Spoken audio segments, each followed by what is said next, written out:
Hey y'all, happy Sunday and welcome to this week's live Q&A session. This is the portion of the show where we allow YouTube to send out notifications that we're going live.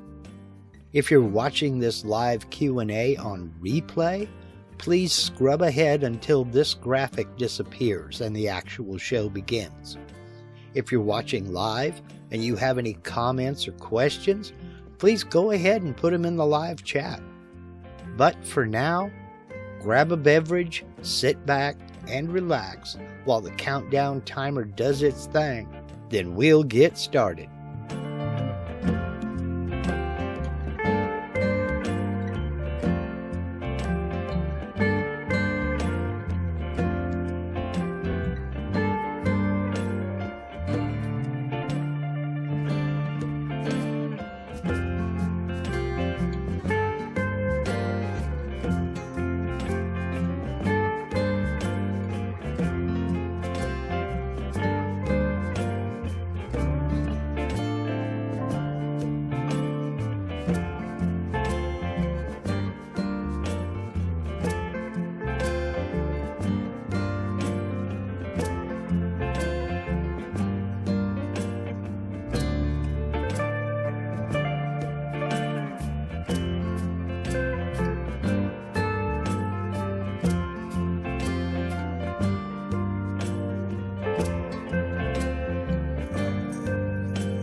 Hey y'all, happy Sunday. Hope everybody is doing well.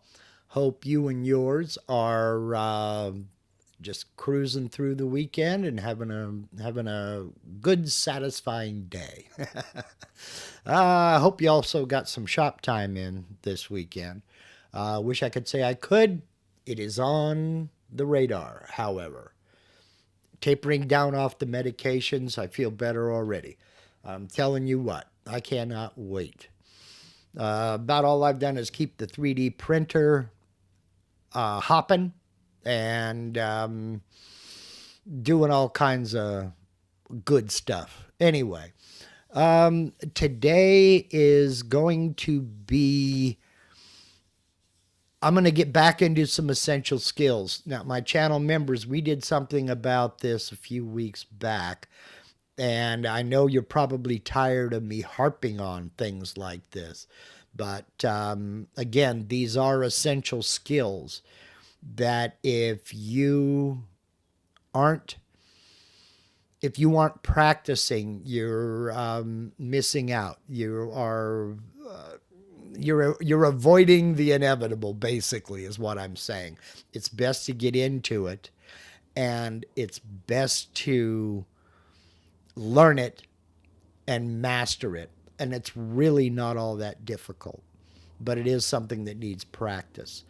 But first, before we get into any of that, I've got to say hello to and say thank you to my friend Steve over at Harneal Media. Now, if you've known me or been here for more than, a week, you know I've been singing Steve's praises since the very beginning. And I do that for a reason. Not because he sponsors Mark Lindsay CNC.com, but because I consider him a friend. I truly believe in what he's doing. I truly believe in the mission he has carved out for himself. And I love the service he provides me. And you can get the exact same service from him. I don't get any special treatment. He's just that good. If you're even toying with the idea of maybe getting a website put together, maybe you want a web store where you can offer your products or services to the public at large without paying high commission rates, without paying listing fees, without your competition being advertised on the same page as your product or service. If you're ready to take control of your business, then you owe it to yourself to reach out to Steve over at Harneal Media, because he will take care of you. I mean, and he'll do as much or as little as you want him to do. If you've managed all kinds of websites before and you don't need any help, you just need somebody to take care of the back end and make sure the updates are all taken care of, he'll do that. If you're like me and you have no clue what the heck you're doing with anything website, he can work with you and take care of that as well. That's the point. He works with you. He doesn't work at you, if that makes any sense. You know, you don't get any, he's not going to try to blow smoke, is what I'm saying. So you owe it to yourself. He's very competitively priced. It's 100% personalized service, and he values each and every one of his clients with dedication. So do yourself a favor. Head over to harnealmedia.com, click that Contact Us button, and shoot Steve a message. Let him know what you'd like to do. There's a link to Harneal Media down in the description of this live stream and every video and live stream on my channel. It's been that way for years, and it's going to stay that way until he tells me to stop. So thank you, Steve, for everything you do. I truly appreciate you. I hope you and yours are having a great day. Okay, so today I'm going to get into, again, bitmap tracing and node editing. And I'm also going to take your questions. But before I get into the bitmap trace and everything else, oh my God, it's too late. It's too late.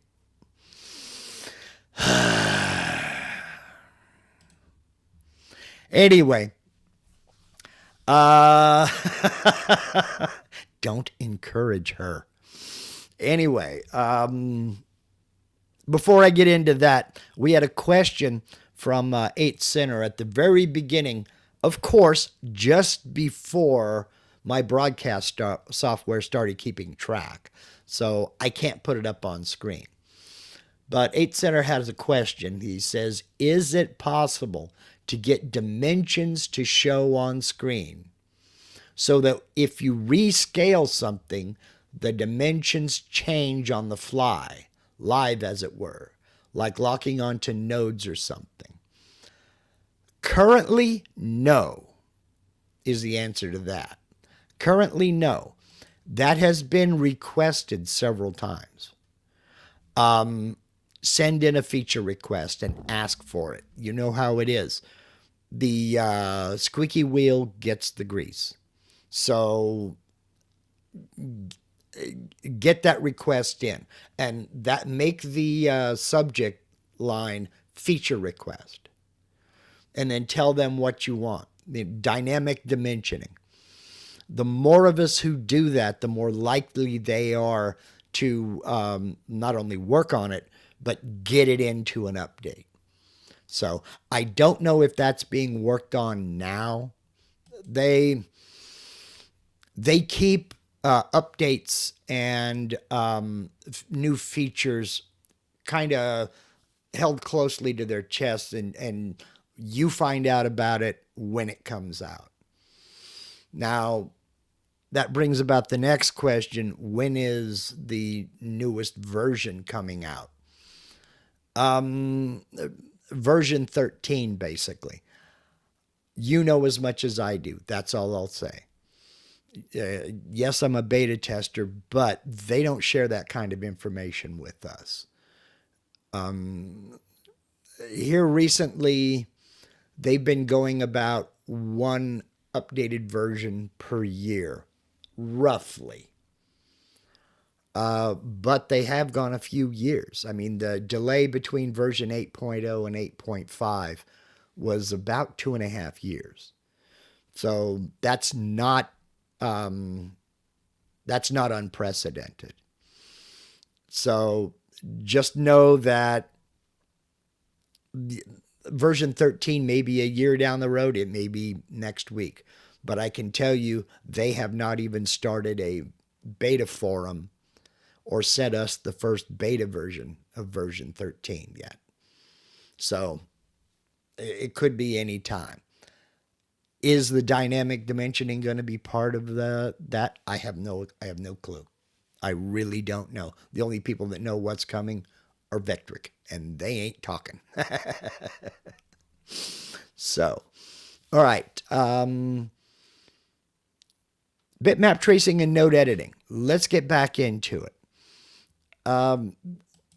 There are a few things that you need to know about bitmap tracing and node editing before we even get started.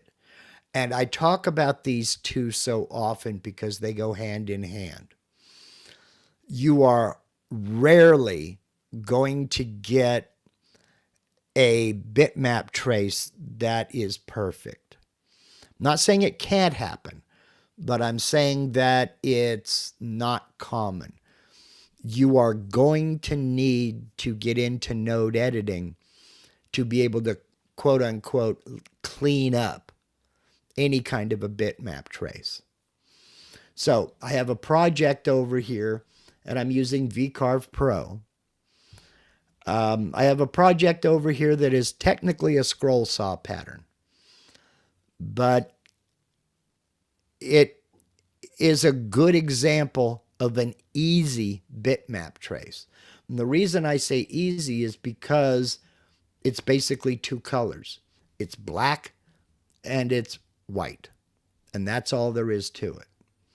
Now, it is a PNG image, so we do see the pixels, the rough edges that are pixelized.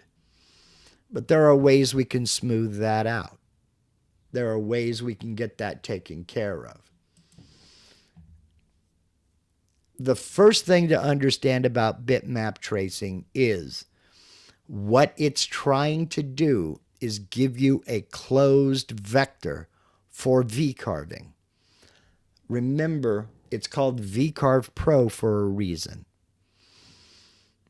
This does have other applications. It can be used on laser. It can be used, the vectors, that is. The vectors that it creates can be used with a laser.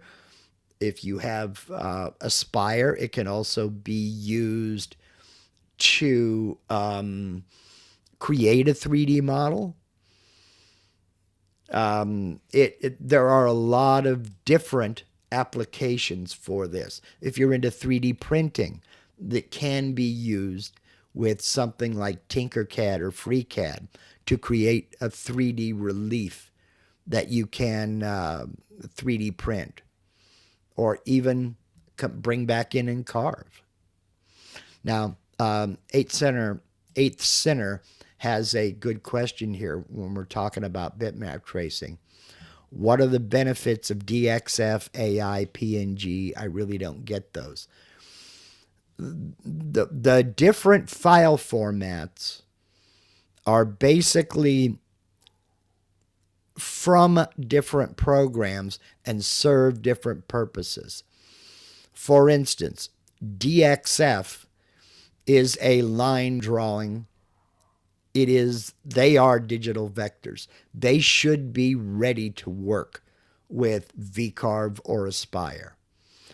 DXF comes from a CAD drawing software like AutoCAD or TurboCAD or something of that nature. They're used for both structural and mechanical drafting. The DXF actually stands for Drawing Exchange Format. That was adopted. It was created by Autodesk years ago. We're talking about, late 80s or early 90s.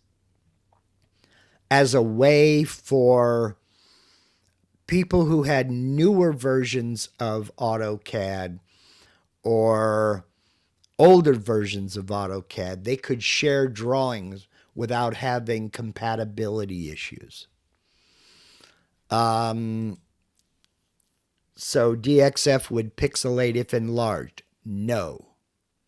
That's the thing. They are already vectors. They are not they're not pixel based. They are math based. They will not pixelate. Just like any other vector you draw in VCarve. It's the same thing. Okay? The only thing it will do, there are a few exceptions, but the only thing it will do is it will take any curves and break it up into a bunch of straight line segments. It does not recognize Bezier curves.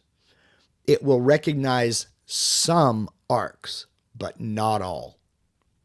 So know that going in.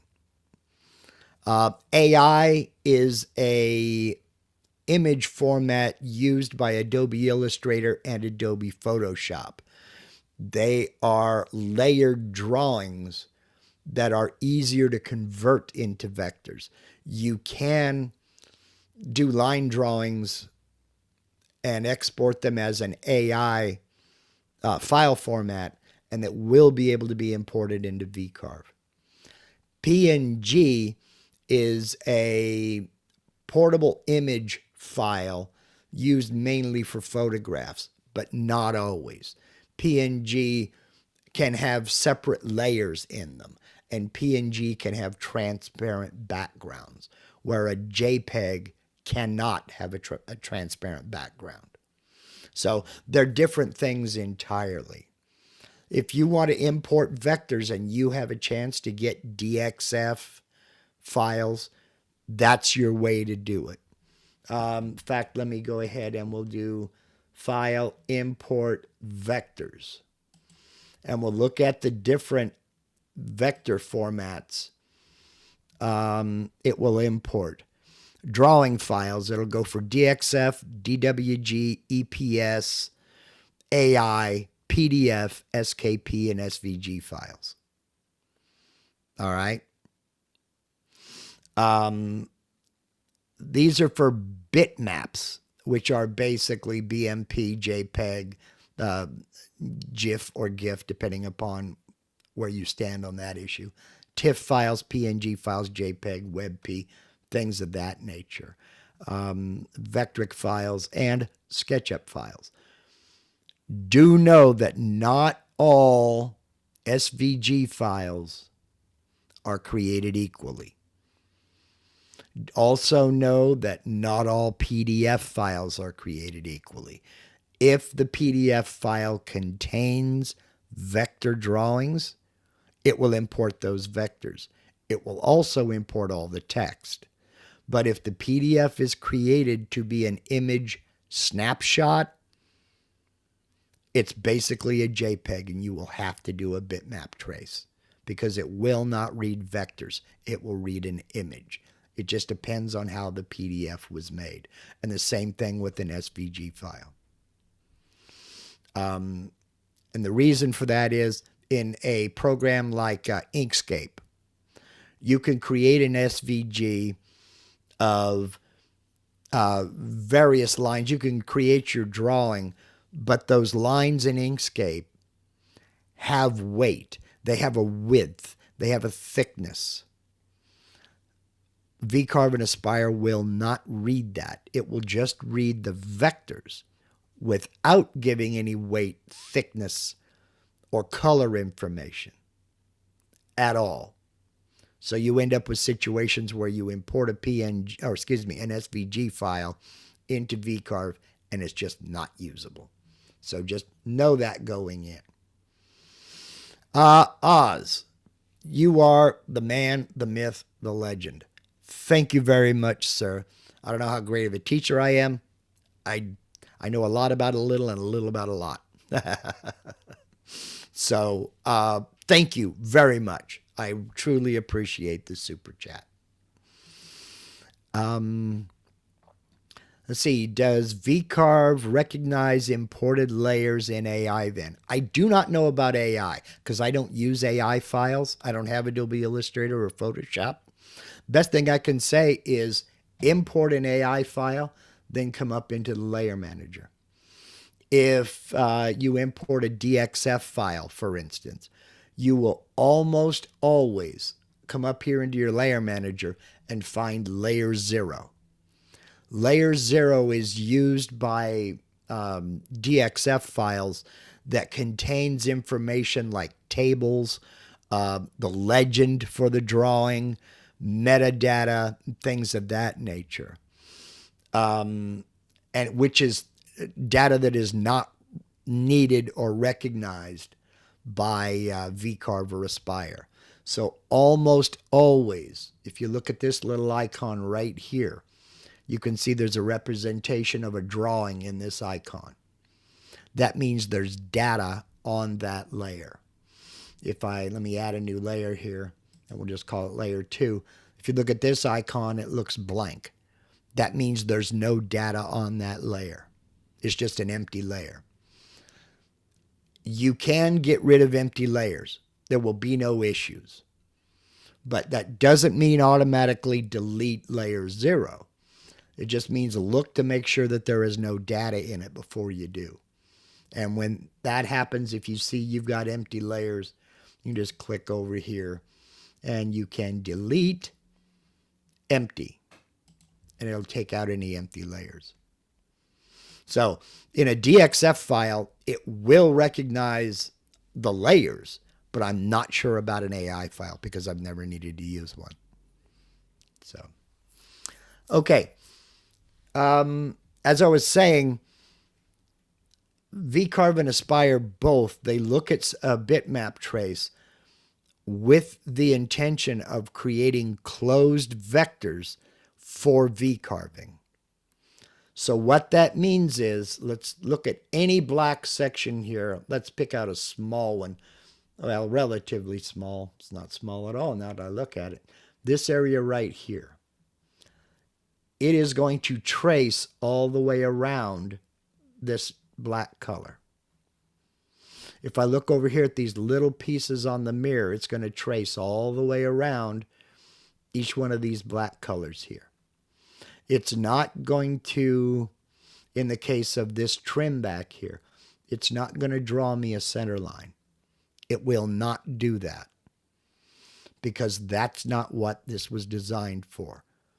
It's going to surround all these little thin lines with a closed vector because that's what its job is. So let's go ahead and let's trace the bitmap. I've got the bitmap selected. I can tell because it's bold and you can see the red line around it when I select it. And I'll come up here and we'll go into the bitmap trace form. There we go. I got two choices here. It's already reading that it's a black and white photo. It's a grayscale photo, not black and white. There may be various different colors of gray in here. I can either trace with color or I can trace black and white. I'm going to trace with color first. Now I've got a couple of choices. I can go in here and I can select colors to trace. And that'll work just fine. Or I can come back into the bitmap and I can just click on the black color I want to trace. This comes in real handy when you've got several different shades and you only want to trace certain things. Now, we see I've got the trace color set to red, so everything I want to trace on this that is the same color as this black I clicked on right here has been highlighted in red. Now, if I search around, there may be areas that I'm not seeing that have not been traced. Then again, maybe not. That might be some rough edges down here, and it probably is. And now we see those little gray areas where the bitmap is fading to white that I don't really care if I trace. Now, if that's important to you, you can come in, zoom in, and you can select that color as well. And then you'll come in and select that color as well. And it's going to select that color all over the entire bitmap. And it's also put check marks in those colors. Well, if I'm not really interested in digging into this that closely, I can just reset, select the main color I want, and then kind of just navigate around and make sure I'm getting all the details I want and not really worrying about the minor details like this. That's entirely subjective. If you like the output, then you're doing it right. If you don't like the output, come back in and do it again. Control Z is your friend. Okay, so that's using color. Using black and white, we have basically the same thing. It's just a little bit different. Now you can see my cursor went normal here. It's not letting me pick a color. What it's looking for is the number of colors or the threshold. So if I start, come on. I got a lot going on. Oh, I got to select the bitmap. Hello. Come on. Don't do this to me.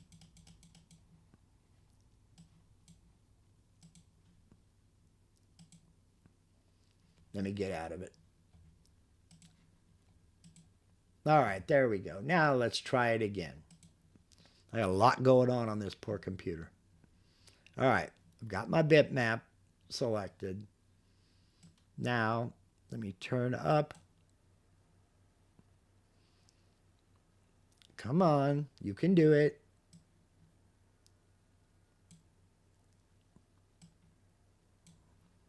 It's not going to do it. All right. It's got to catch up.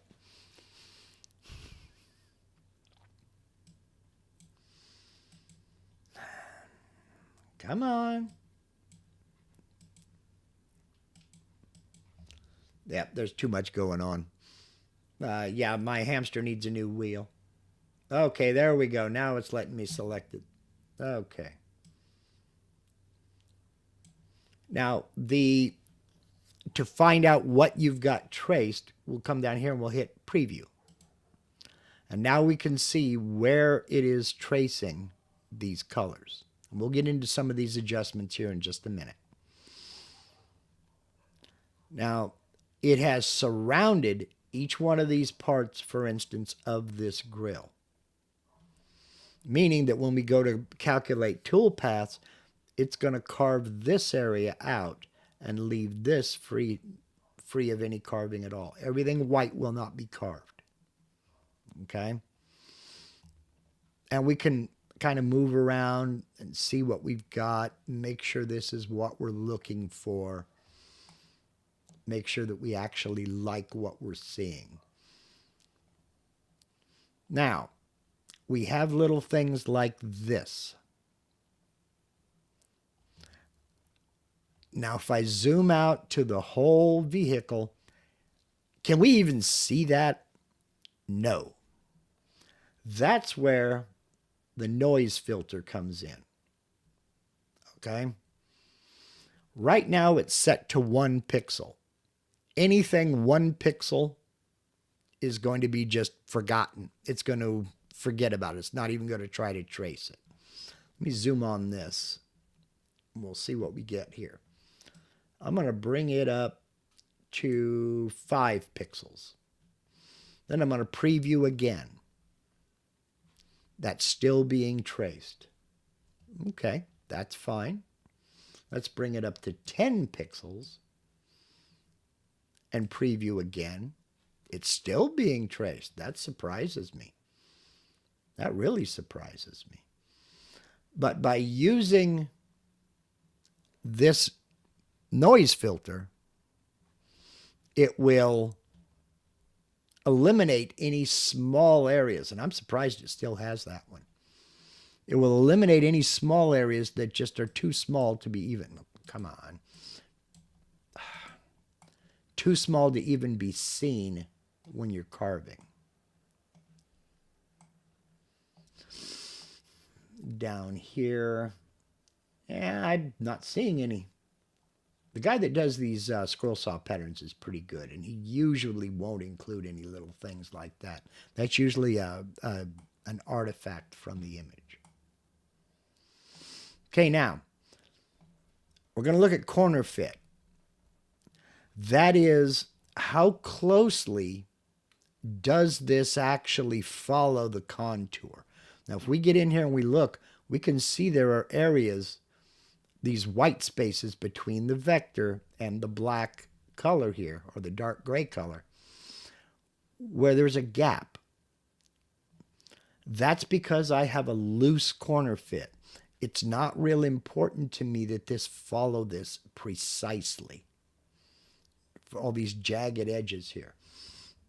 I've got it pretty loose. If I bring it up tight and preview it, it's going to change a lot of the curves into straight line segments. It's still not going to be perfect, but we've changed a lot of curves into straight line segments.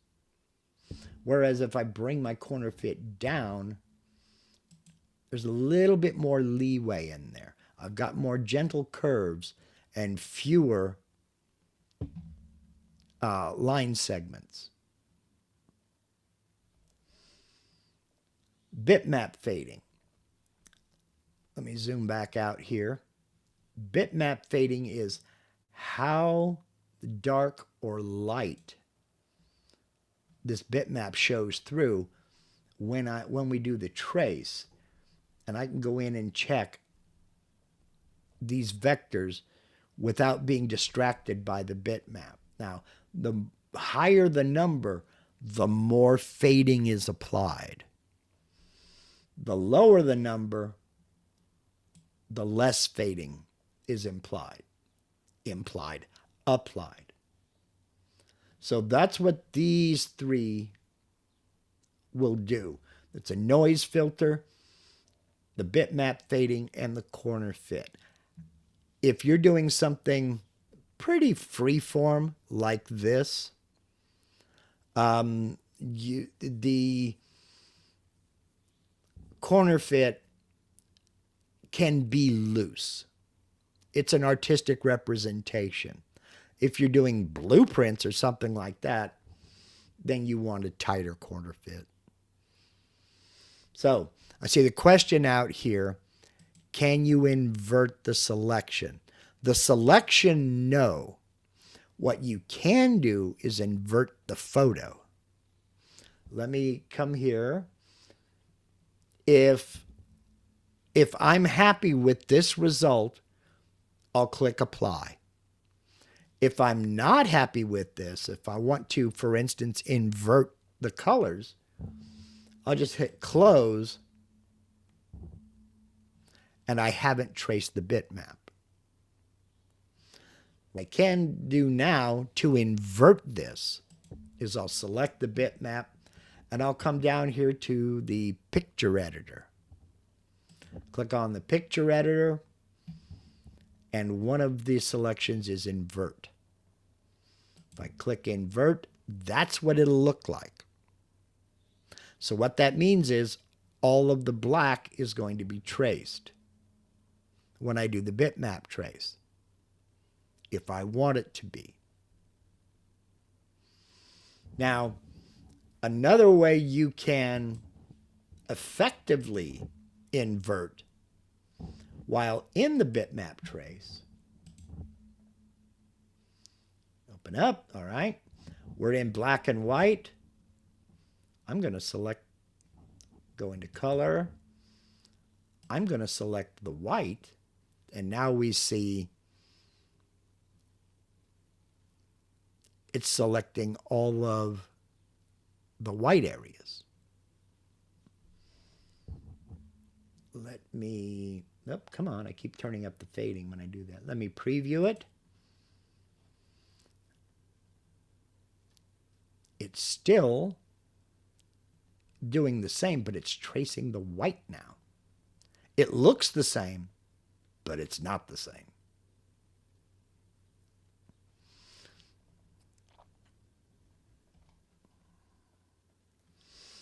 So let's close this here. All right. Now what about single lines like so? Let's go into sheet 2 here and take a look. And I just freehand drew this just as a what the heck.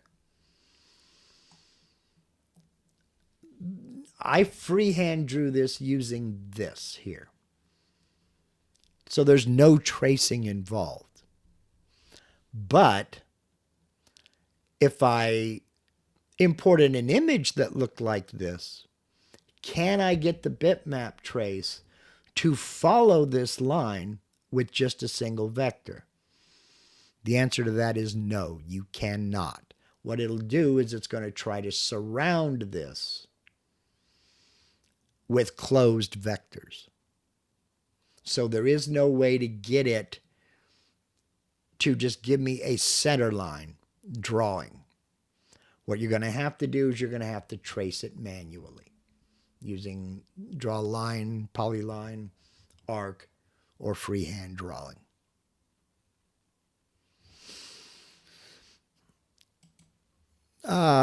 Bit tracing single lines is virtually useless in my experience. It always bubbles in the loose line shape. Yes, that's exactly right. Because it was never meant to give you a center line. It was always meant to try to give you closed vectors for V carving. So that's where the essential skill of tracing That's why I had to manually trace about 300 images last week. Yeah, that's legit. Now, you may find online converters for free. You'll have to search for them. But there are converters out there that will take a line drawing and will give you a center line drawing. They'll convert it to vectors. I'm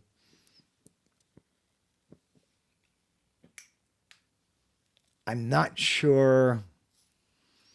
I can't give you any names right there. I can't give you any names.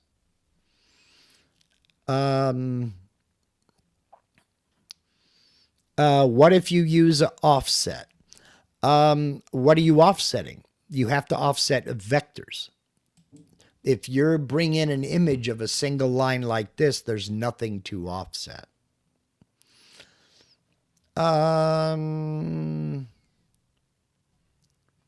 Let's see. Have you tried saving it as an AutoCAD file, then bring it back in? Well, you're talking about a freehand drawing. Again, that's an image. You're looking at, let's say I had an image of this that I need to trace. I don't know if AutoCAD will trace an image. I really don't know.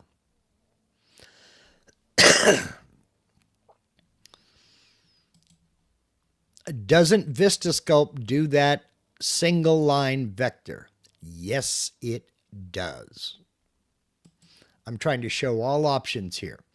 VistaSculpt will trace online vectors or image vectors like this. And I'm not sure about Easy Create. I really don't know. But I know VistaSculpt does. So I understand what you're saying, Ray. I really do. I understand what you're saying. My problem is this is a bad example because these are already vectors. I don't need to trace anything. I was using this as an example of if I had an image like this, can it give me a single line vector? No, it can't. So Inkscape has a centerline trace tool, not always clean either, though. Yeah, the perfect trace tool does not exist. I'll say it straight up. VistaSculpt has been the best one I have found so far. And Daniel has worked his tail off to make it so. Having said that, it is still not perfect. The perfect tool doesn't exist. If you're looking for centerline tracings, my money goes to VistaSculpt. And Steve is right on top of it. Hashtag not sponsored. I saw Daniel in the chat earlier. He's in Italy. I don't know, is he still watching? But I will say Daniel has created the best bitmap trace I have found yet. Converting a bitmap or an image to a single line or closed vectors for B-carving. It is the best that I have found. But again, nothing is perfect. And that's why we get back into this being essential skills. Because no matter how good the trace is, no matter how, oops, let me get back into this sheet. There we go. No matter how good the trace is, there is going to be some manual cleanup. I'm going to choose color. I'm going to select the black. I'm going to preview it. And I find that acceptable. That works. Okay, perfect. I'm going to come down and I'm going to apply it. You'll notice I did not group the vectors. That's because I'm going to come in and I'm going to do some cleanup. Now, after it's applied, I'm going to close. Then I'm going to immediately turn off the bitmap layer so I can see just the vectors. Now I'm going to come back in here And that little bitty area did not get traced. My noise filter took care of it. But I still have some oddments here. I've got these little things. Now I know what that is. That was a reflection. So I'm going to select that vector, and I'm going to tap the letter N on my keyboard to go into node editing. Look at all the points. That's just a nature of the beast. Now, what I'm going to do is I'm going to go in and I'm going to eliminate some of these nodes. I'm going to select those right there. Right click, delete. Oh, come on. D, missed one. Come on. There we go. Now, that doesn't have to be a perfect curve. Let me zoom out. I just got rid of that awkward little flippy there. That's supposed to be a reflection or something. I didn't think it added to the design. But this is the kind of thing that node editing is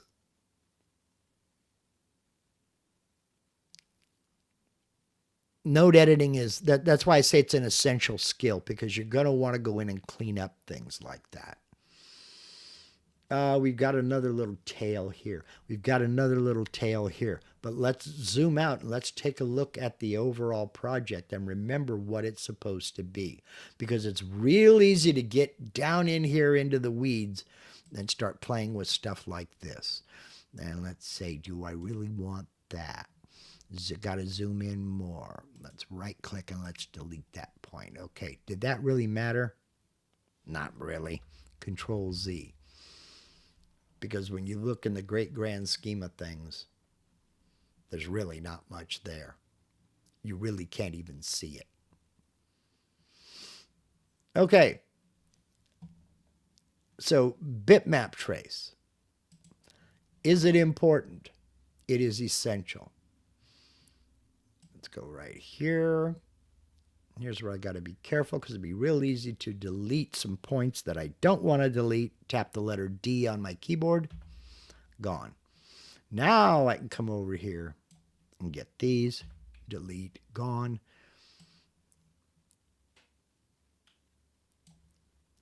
And delete. Gone. Come here, you. All right. Delete point. Gone. Does it have to be a perfect curve? No, because it's a large image. Can you tell that's not a perfect curve? No. Now, and you are touching on a subject that I'm just getting ready to go to. I would try to reduce nodes on something like that, though. It's a touch heavy overall, which might slow down the cut a bit.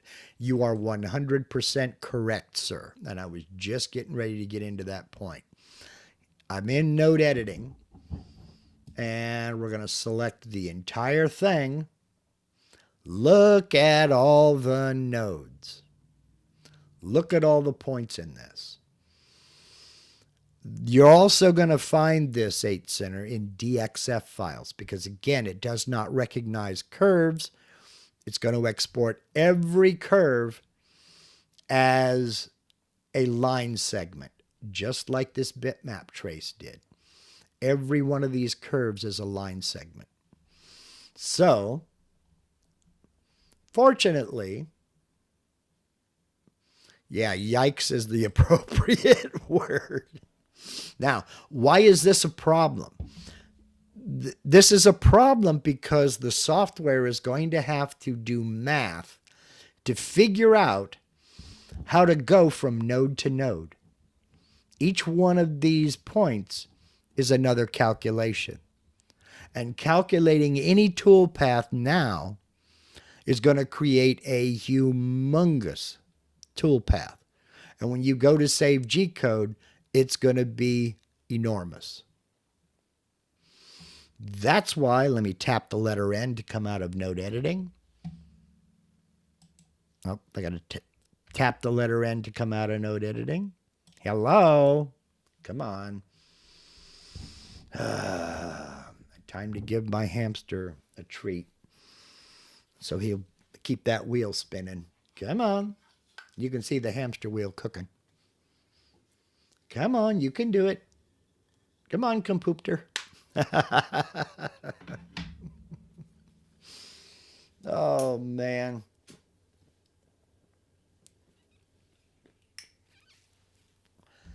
Come on. You're not going to do this to me, are you? Obviously, you are. There we go. Okay. Now, I'm going to Control A to select all of the vectors. I'm going to come over here to Curve Fit. Fit curves to the selected vectors. So I'll click on that. This is what we've got now. This is a representation of all the points. Now, right now we have circular arcs selected. This is not what this is out here. This is our first option. The only reason that's selected is because it's a placeholder. There can't be all three of them blank. There has to be something here. So we can take a look at circular arcs, converting all of these from straight line segments to circular arcs. Let's preview it. That did reduce the number of points, but it's still pretty ding-dong heavy. We don't want to go to straight lines because that's what we're coming out of. So let's try Bezier curves. We're going to keep our sharp corners, and we're going to replace the selected vectors. If you use this, replace the selected vectors. If you don't, you're going to have duplicate vectors all over the place. You do not want that. Replace the selected vectors. We're going to preview Bezier curves. That reduced it again quite a bit more. But we can still keep reducing. How do we do that? By adjusting the tolerance. Right now I'm set to 10 thou. Well, what if I set it to 1 thou by adding a 0 there? Now let's preview. That added even more. That's why we don't do that. So let's take that back and let's go with 1/10 of an inch. And let's preview. Still a lot of nodes, but we also have a lot of elements here. Now, there are still things that can be cleaned up, but look at how sloppy that is by changing that to Bezier curves with that tolerance. It's not really following the shapes. So let's go back to 0.01, preview. We're going to zoom in and we're going to see that is following the shapes better. It's still quite a few nodes, because we have situations like this. Do we need 3 nodes for one corner? Probably not. But we're going to go ahead and we're going to accept that. All right. I'm going to click OK. But again, click off. Go back into node editing. Node editing is an essential skill. Is there a reason to have that node there? Not really. It's not going to change much. So let's delete that node. Did it change the shape? Yeah, a little bit. But not enough to matter. Do we need this node here? No. I'm tapping the letter D on my keyboard. Do we need this node here? No, we don't. Let's zoom in, tap the letter D. I can adjust that down a little bit if I need to. There we go. Don't need that node there. D. Let's bring this down more. Drag that node up. There we go. That looks better. Now you're thinking to yourself, do I really want to go through and do all of this? You don't have to. You can accept it the way it is. I'm just trying to reduce the number of calculations that the computer needs to do to move that bit from point A to point B. So I don't have a G-code file with 500,000 lines. Now, as Rich says, you can spend days trying to clean up nodes if you want. You certainly can. There has to be a point, and you're the only one that can make this call. There has to be a point where you just say, I'm willing to accept what I've got. So let's Control A to select all of the vectors. Now I'm going to group them by tapping the letter G for group on my keyboard. Boom.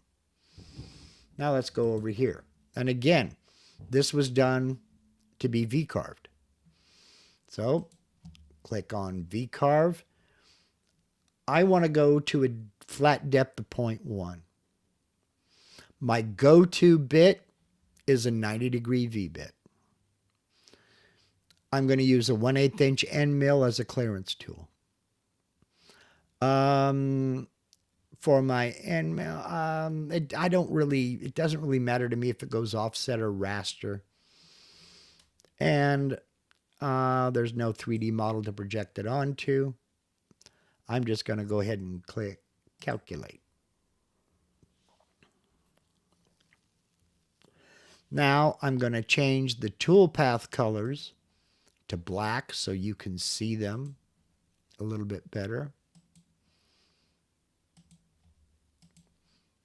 And then I've got the clearance selected. Whenever I V-carve anything, whenever I do any kind of V-carving, I always run the V-bit first. I get a better result that way. So I've just moved that up to the top of the list using these two arrows here. I always get a better result when the V-bit is running here. I tend to get less chip out. When it's clearing this area out here, if I've already outlined it with the V-bit, all it's got to do is clear this area here. So let's run the V-carve first. We'll preview that. There's our outline. So now I don't have to worry about this breaking out, because I've tried to come over and run the V-bit on a narrow piece after I've already cleared everything around it. Now I'll do the clearance pass and shaboom.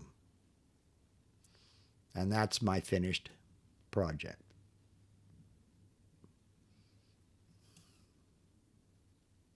So, of course, if you're like me, you prefer the white over red, but, you know, what can you say? Okay, V-carve instead of profile cut. Yes, Rich. And the reason for that is two words: square corners. If I turn off the colors of the V-carve. Hello. If I go to no fill on the V-carve, and I don't see many areas that have square corners here. In fact, I wonder if I'm going to find any. Well, this is a good example. You see how this comes to a peak? If I did this as a profile toolpath, it wouldn't come up here to this peak. Same here. Same here. If I did this with just a profile toolpath, I wouldn't get that. Let me take that back to black and we get the whole effect. So, yeah, it looks nice. Looks real nice, Rich. 8 Center wants to know, what's your typical step over on V bits? 8%. You know what? It depends on the bit, but that's a good point. Let's go here to Toolpath, Tool Database. Let's see. For this, my go-to 90-degree V bit, I have a step over. Final pass is 3% and clearance pass is 5%. Mainly because by the time I get down to where I'm using a V-bit, I want a small step over because I want to do as little sanding as I can. But it varies. Here with my downcut Groovy Jenny, I have a final pass step over of 1% with a clearance pass at 10%. So it just depends on the... Also, this changes depending upon the project. Settings like pass depth, step over, feeds and speeds, to me, are never set in stone. They always change because each project's going to dictate what it needs. I may need 20% step over on one material or one project. I may need 1% step over. It just depends on what it is.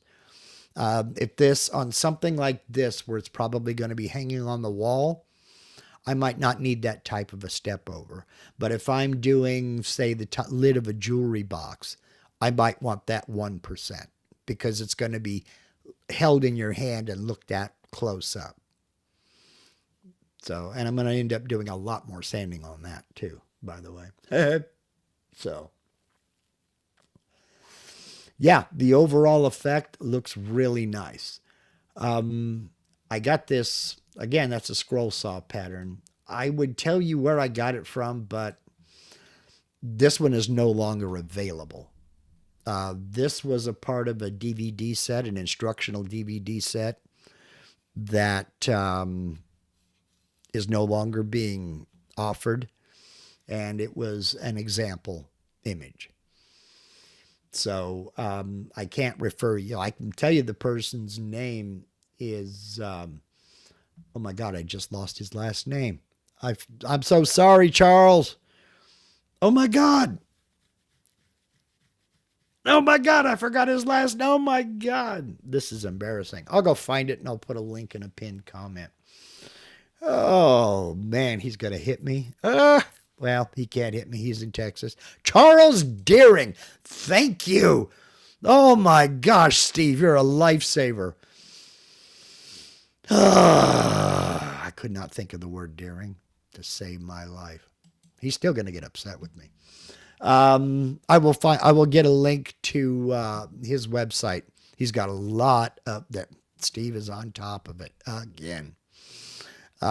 He's got a lot of excellent patterns. And in fact, I did a video of using some of Charles's scroll saw patterns for a project. And I got in and showed how to get that scroll saw pattern loaded, how to import it, how to bitmap trace it. Then I went in and I modified it. It was a OH-58 helicopter that Charles just happened to have an image of. And up along the roof line of it, there was a serial number. And I went in and I changed that to the serial number of the last helicopter I crewed when I was in the Army. So I showed how to bitmap trace, how to get in and find something, a font that looks similar, and how to modify the tracing, then do the V-carving. And I'll get a link to that video as well. I believe it was using scroll saw patterns for V-carving. So, Yeah, thank you for saving me, Steve. I did. I had a massive. Okay, that's a diplomatic way of putting it. A brain cloud, and diplomacy being the ability to keep saying "nice doggy" while you're looking for a rock. Oh, Steve, on the spot using scroll patterns for V carving and cut to well, not in cut 2D. You can't V carve in cut 2D. But anyway, V carve and aspire. And thank you very much for that, Steve. I will post that and a link to Wooden Visions. That's Charles's website. I'll post both of those in a pinned comment as soon as I'm done live. I do it now, but YouTube won't let me do it while we're live. He does have some fantastic patterns on his. Yes, he does, Kurt. He has a lot of great scroll saw patterns. And the man is known for his detailed patterns. And as you can see, the detail is sometimes way too much. I mean, he gets into the reflections on the bumper and things of that nature, and then the shape of the bumper bolts. I mean, he prides himself on the detail he puts into his scroll saw patterns.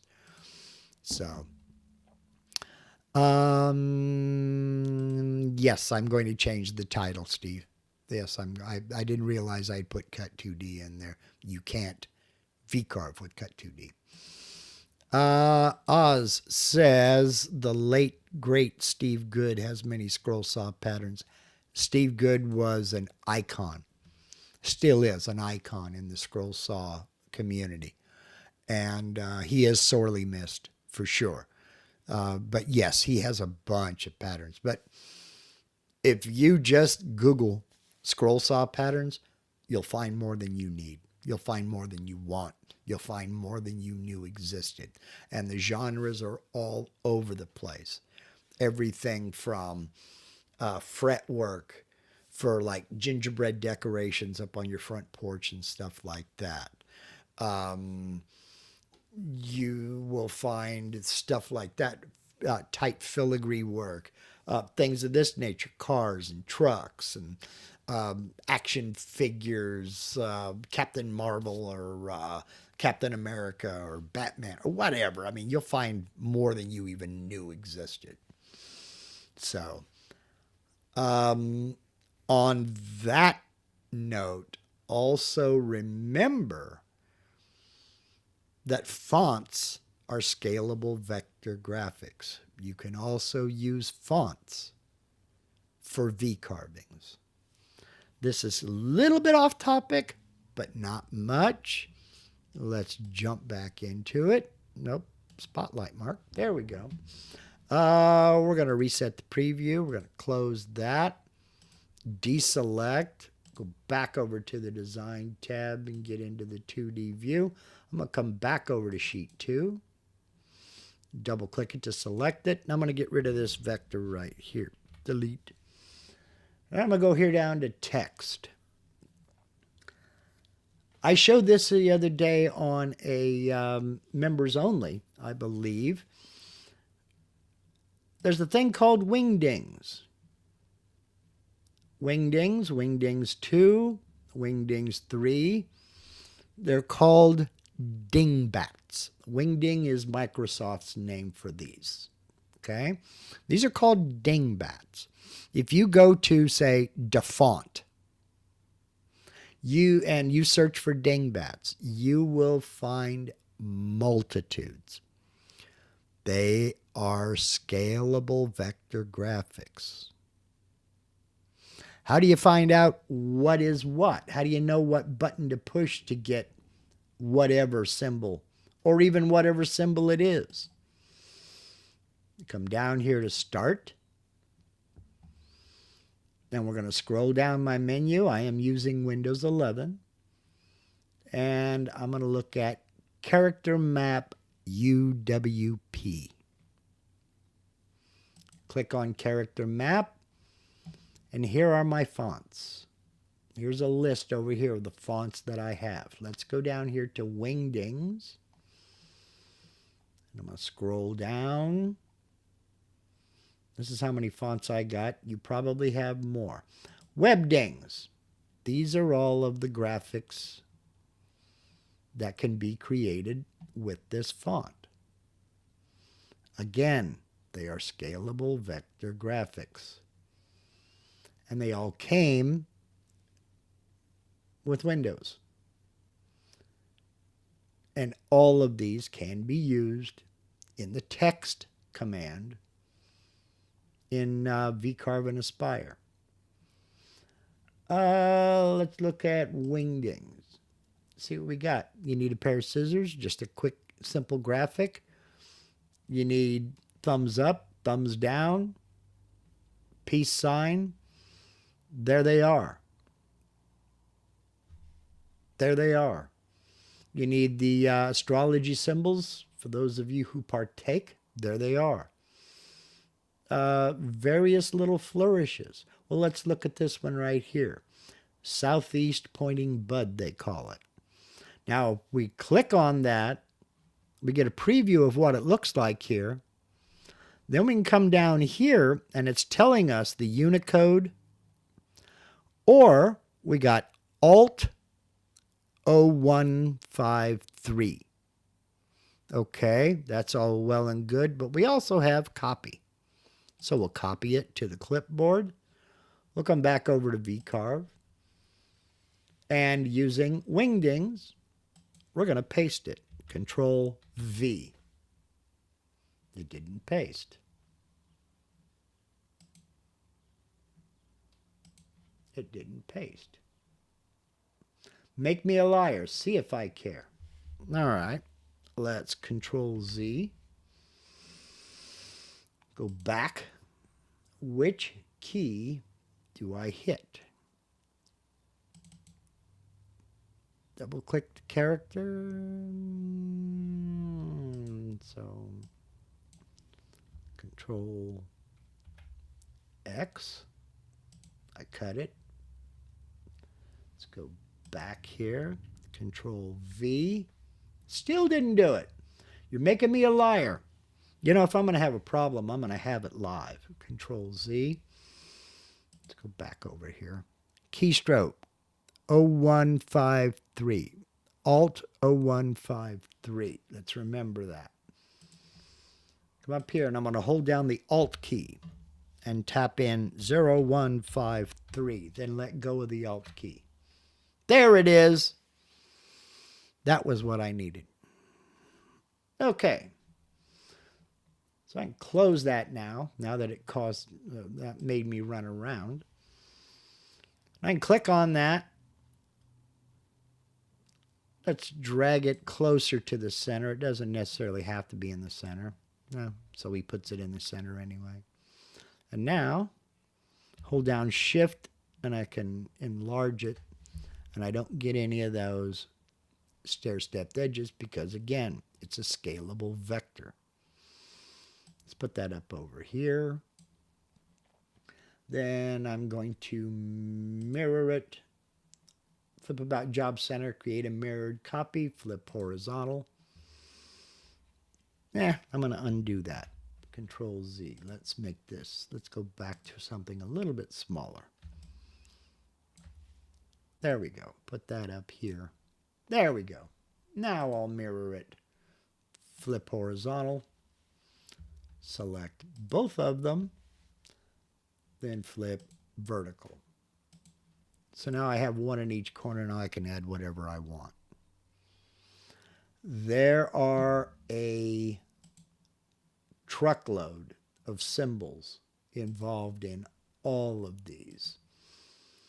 You need an arrow to the right or left. Let's see, what am I looking at? Wingdings 3. Let's go down to Wingdings 3. We got arrows. Oh boy, do we have arrows. We can go all over the place with these arrows. You want circular arrows. They got them. But all of this, again, comes with even a little bit of Celtic knottage here. All of this comes with Windows. So, and again, you just select, come down here, Uh-oh. Got the Unicode tools. We want... I'm not going to worry about that. Let's go with double click to bring it down here. Control X. What that's doing is that's putting it down in a text area.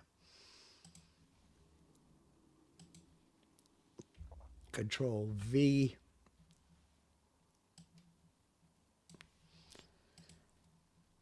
That's not what I asked for, is it? No, it's not.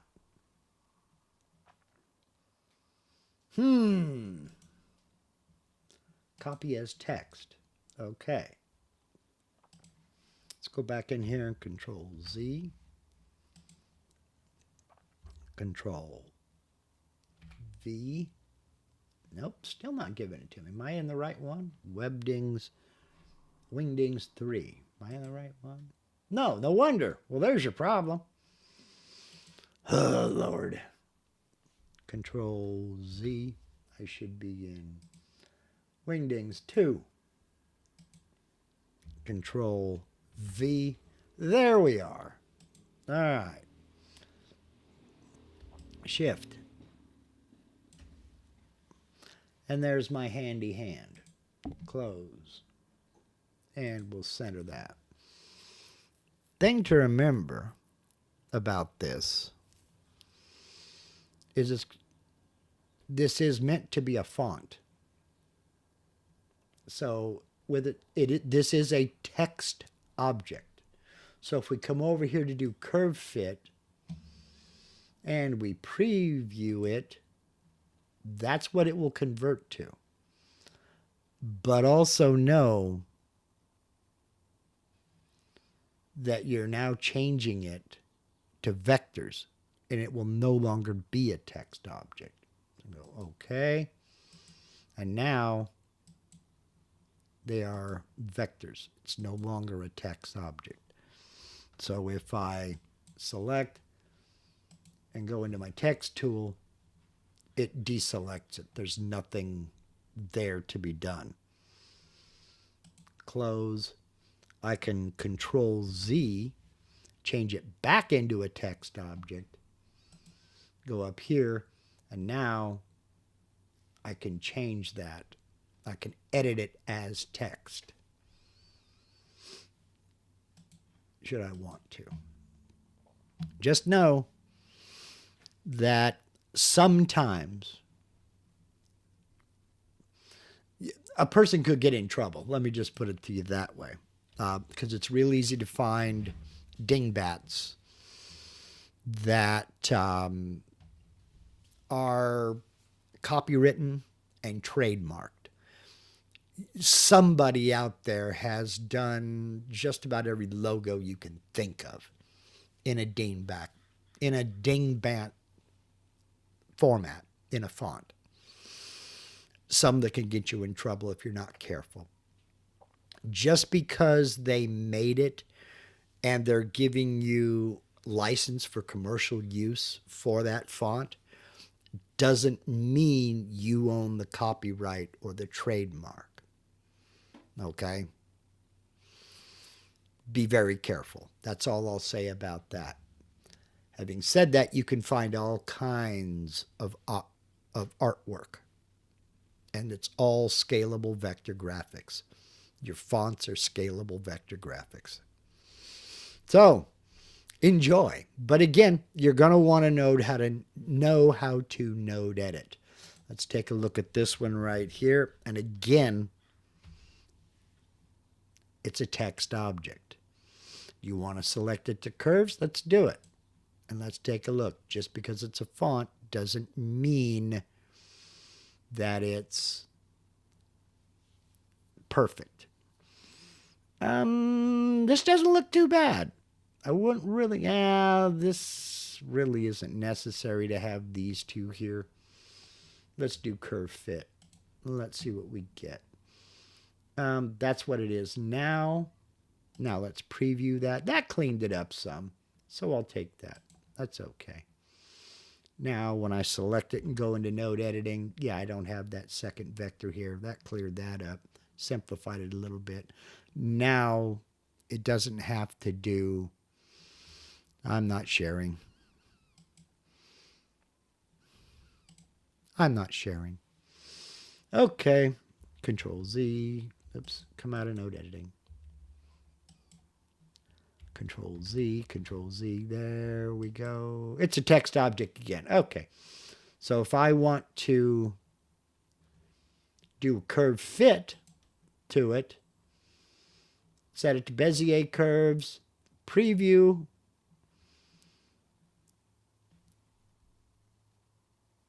print O, click OK.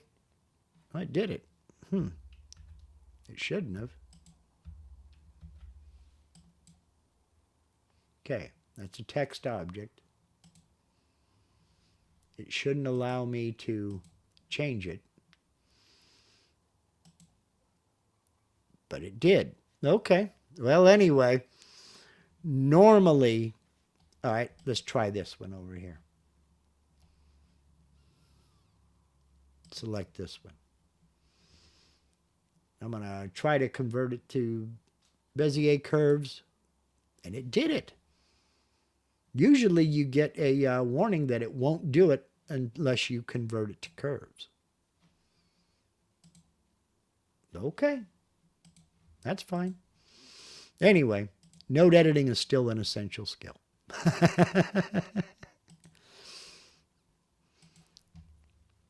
Absolutely. Dingbat, wing ding, lame brain, knucklehead. I also like wingnut or gizmo. They all mean the same thing to me.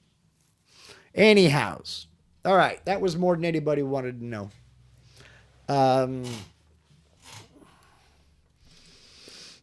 That's right. We're all geniuses. That's right. Ain't no dingbats, wing dings, lame brains, or knuckleheads here. Unless you're talking Harley Davidson. But, you know, we won't go into that. Don't mess with Harley Davidson. You will get a cease and desist before you can say boo. Anyway, let's just ignore that. Okay, that was more than anybody wanted to know. That was more than anybody needed to know. Just know that node editing is an essential skill. Don't be afraid of it. Get into it and use it. Learn to use it. Learn what each of those little commands mean. Learn what the context menu, when you right click, learn what that means. Learn to use it. It's there for your benefit. It's there to make you more successful. If you do a bitmap trace, you are rarely going to get machine usable vectors the first time. There will almost always be some cleanup. Almost always. I just happened to luck out and pick the one image that worked very well with minimal cleanup. I could go further, and you can drive yourself nuts and chase your tail forever if you want to get in and nitpick every single node. Some people live for that. Some people love it. But it also depends on what you're doing. Again, if this is something small that's going to be held in your hand and seen close up, you might need to get in there and do that. Just do that. But if it's going to be up on a wall, and in the case of this 55 Chevy, some of it be painted and some of it not, does it really matter? Not really.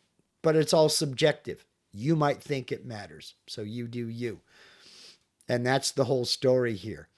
The whole point of all of this is if you get the result you want, you get it safely, you get it without destroying material or tools or damaging your machine, you did it right.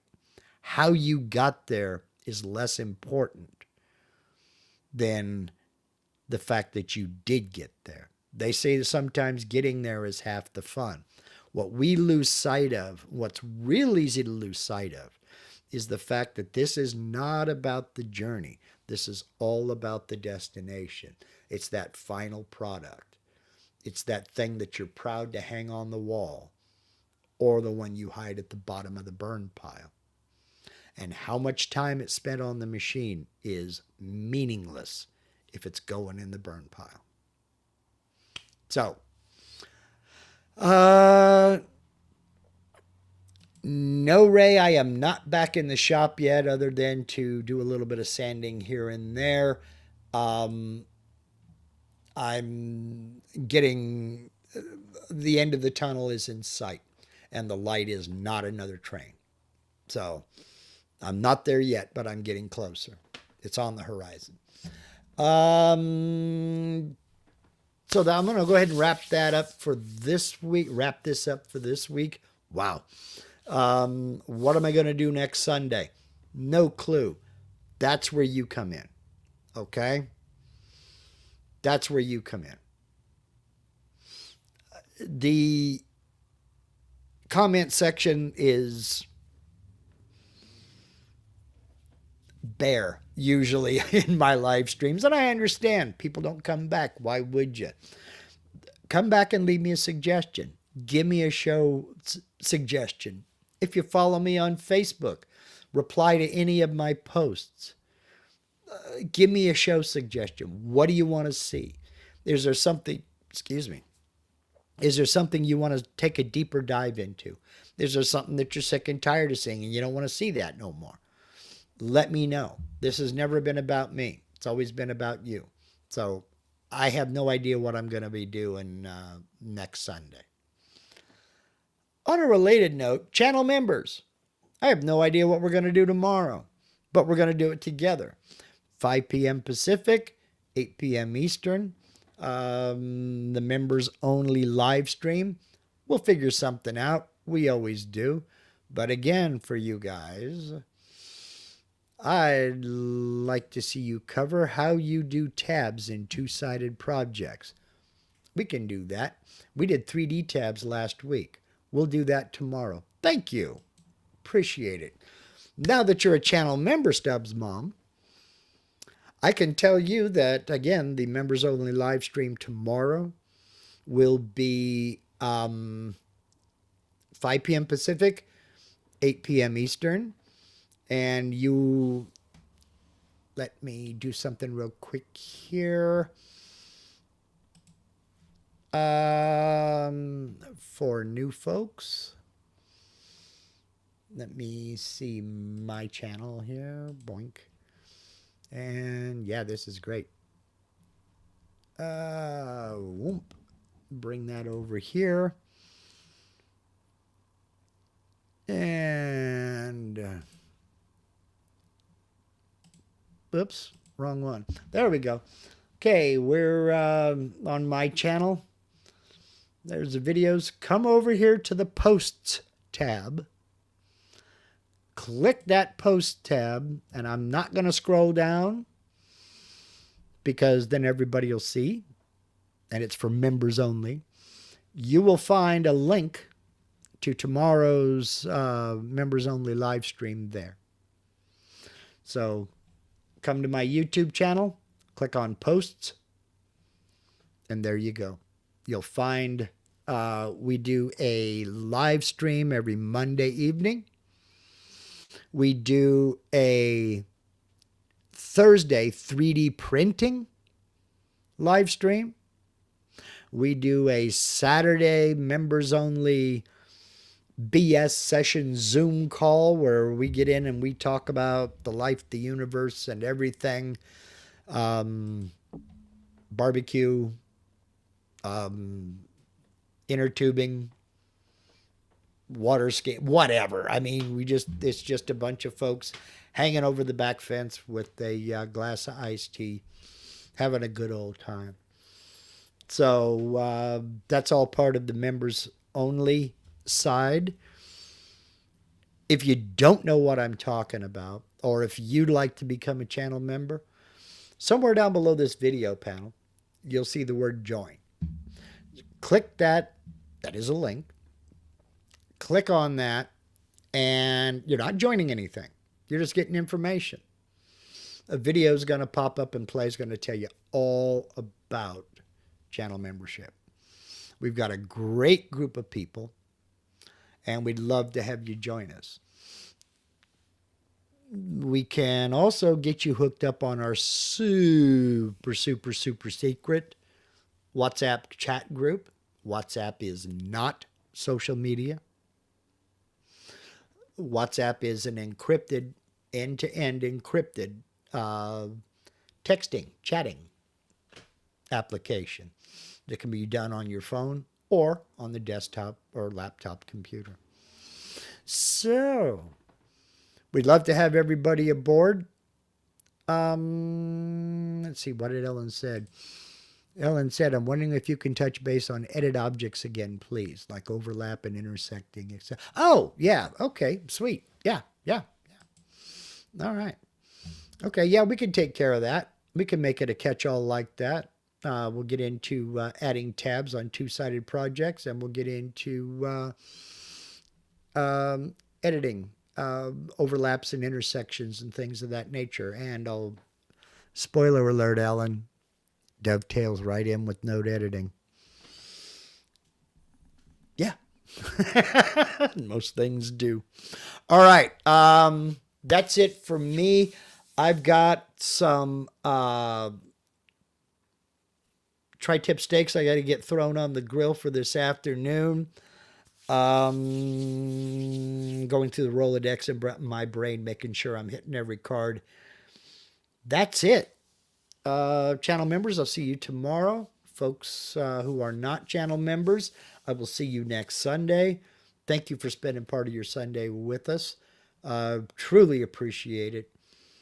And I'll get those links put down in a pinned comment as soon as I'm finished here. So y'all take care. Thank you very much. Have a great day, everybody.